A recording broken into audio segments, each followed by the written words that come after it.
for this 4th of July celebration? So I think the 4th of July celebration, you'll still see them at like Rocky Stadium and in the metro area, maybe a Yeah. little bit less just because of the Marshall fire that kind of deterred places like, Louisville and, all those smaller kind of Yeah. municipalities.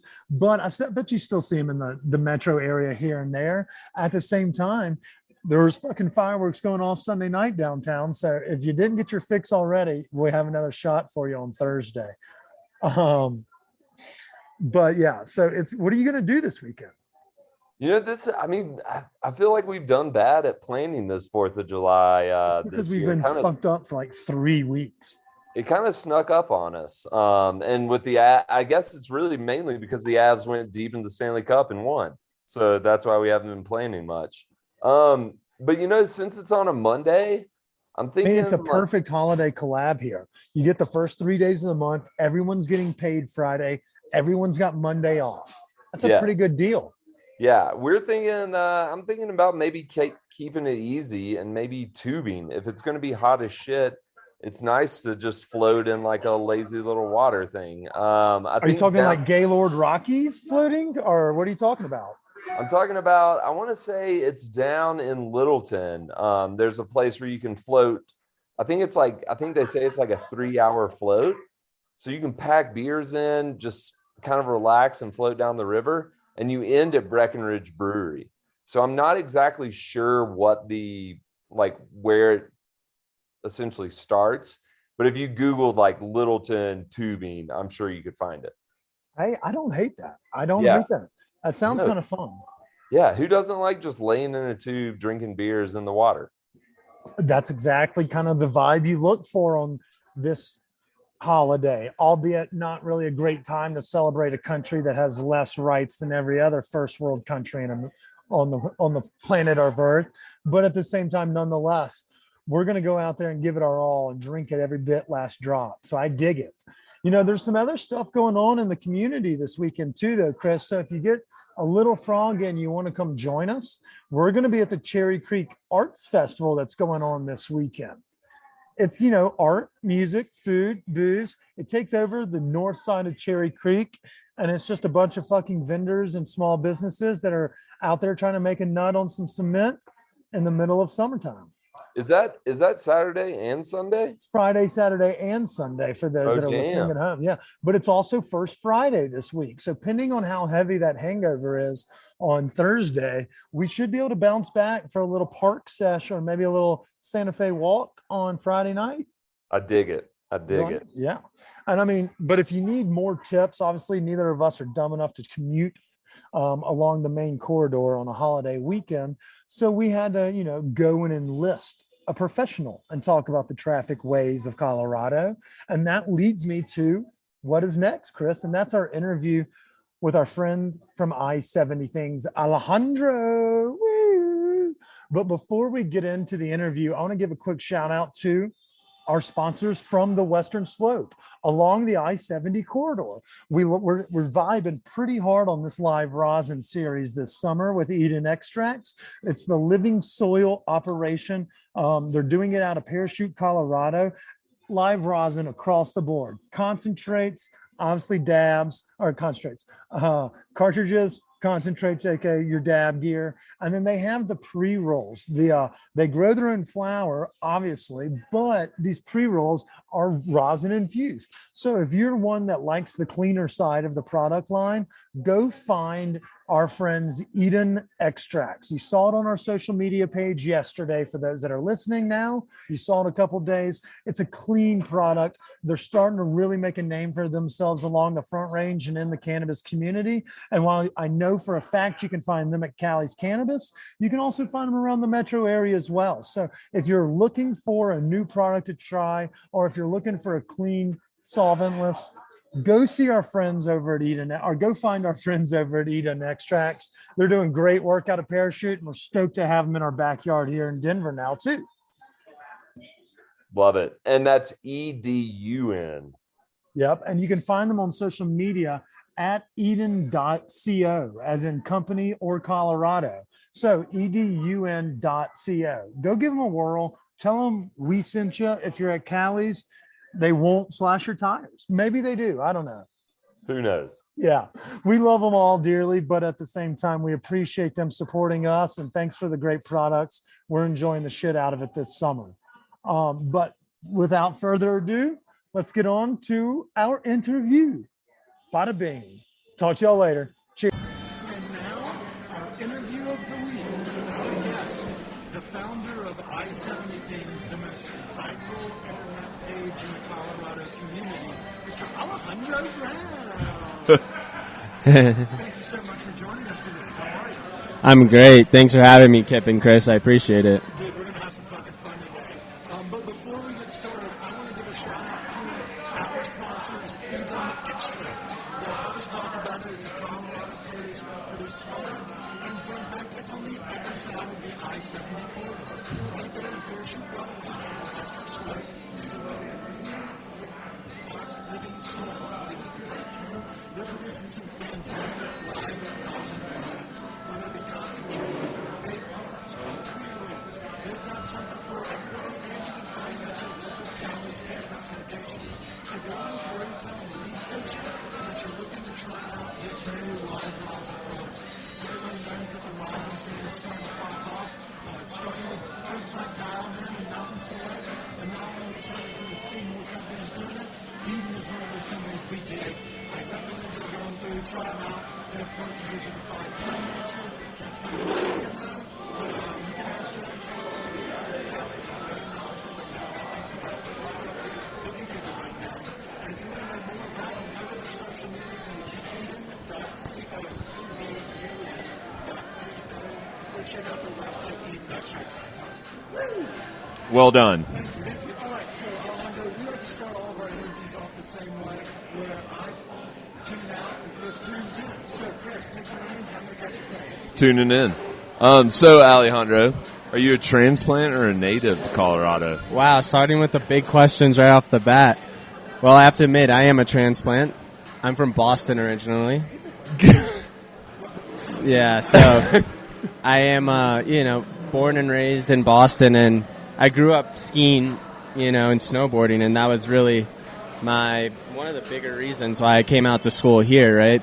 I was already really big into the mountain scene, and why not, come to Colorado and go to school, as they say, and also, enjoy what this state has to offer. So you didn't go to Harvard?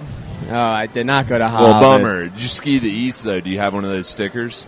I actually do not have one of those Good. stickers. I'm not that type of person. I did grow up skiing the East and, let's say, the ice more than anything else. Okay, so when you came out here to CU? Yep, that's correct. I went to Boulder, and if you've ever been there, it's a great time. And yeah, let's just we'll leave it at that. Heard. Stick around. The mountain scene out here is probably a little bit more fun, more vibrant than that of the East Coast. I mean, minus, like autumn, the changing of leaves in May. I hear that's nice. But at the same time, great minds think alike. You didn't want to sneak out there. What was it that, before becoming a viral internet sensation? Did you go to school for that? I'm sure if anyone, CU Boulder has courses in that. But what did you tell them to do? You're like, fuck it, I'm going to stay on this on that day. I'd love to say I did take a course, and that's what propelled me. Yeah. I mean, I'm not the type of, say, page or influencer that wears a bikini and then just gets likes, right? So Be cooler if you were. I know, right?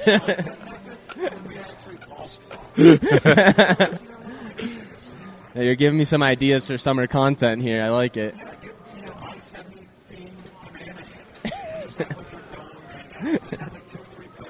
That and bikinis.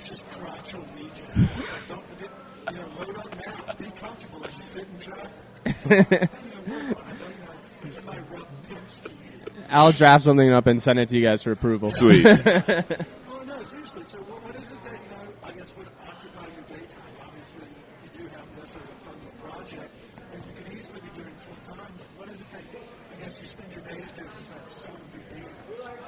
Yeah, well, so, I didn't actually go to school for, say, marketing or any of that stuff. I went to school for international affairs because I've always really liked languages and cultures. and I really enjoy startups. So I work a lot with digital marketing and business development for startups in particular. Yeah. Also, we speak 5 languages. How many do you speak? You speak 5 languages? Yeah. No, you don't. Cool, I don't. but yeah, I tried. I speak let's say 2.5. Okay, I speak like 0.75 of 1. Yeah. I'm still learning English today. Grammar's really hard. In case you haven't seen, sometimes I make mistakes in my captions, and people are so quick to point it out. It's like, dude, I'm sorry, I'm still learning. Who's the grammar police? Just block them. Yep, they are.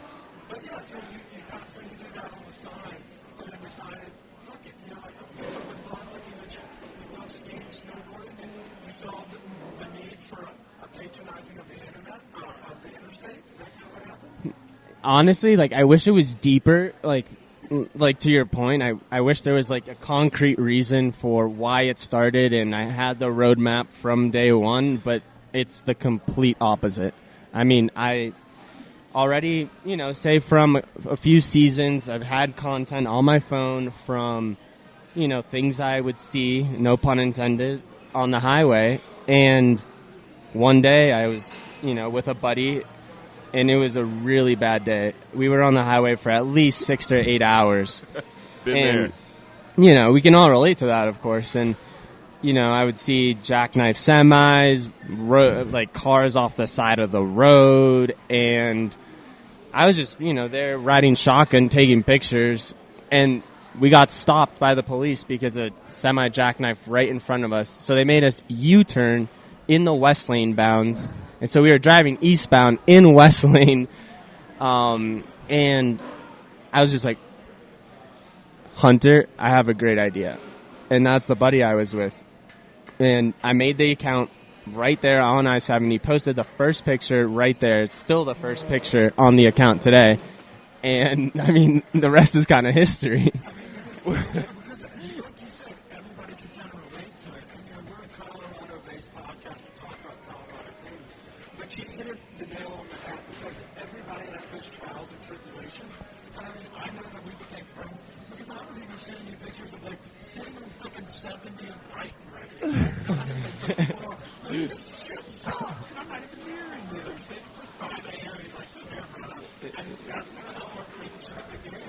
Yeah. So hold on. So what did Hunter say when you're like, dude, at I-70 things? I think it. At first let's be completely honest. At first it started as purely entertainment, right? So he gave me that haha, that's funny kind of look, and I didn't even know what it could become. If you asked me today, did I envision this whole thing? No. I'd be lying if I said yes. So it was kind of all right, buddy, let's see what this is going to grow into. But, it was something very important to know is for us in general, I always say us, sorry, for I-70 things in general, it was a very slow uptick process at the start. Right. And I don't think people really understand that because for the first, let's say, 6 months, it was probably just my friends that I begged to following. And I appreciate their support early on because it probably wouldn't have become anything if, they weren't following. Right. I mean, that's so wild because it really feels like it's one of those things where, and your page is kind of a larger cause, almost macrocosm. But it's you're oh, I pumped out so many things, and this is the thing that, went viral, and it's it's one of those slow building avalanches, and now it's one of those things that can't be stopped. Even Frank Azar can't stop. He's part of the team. He's part of the community. Love the strong arm.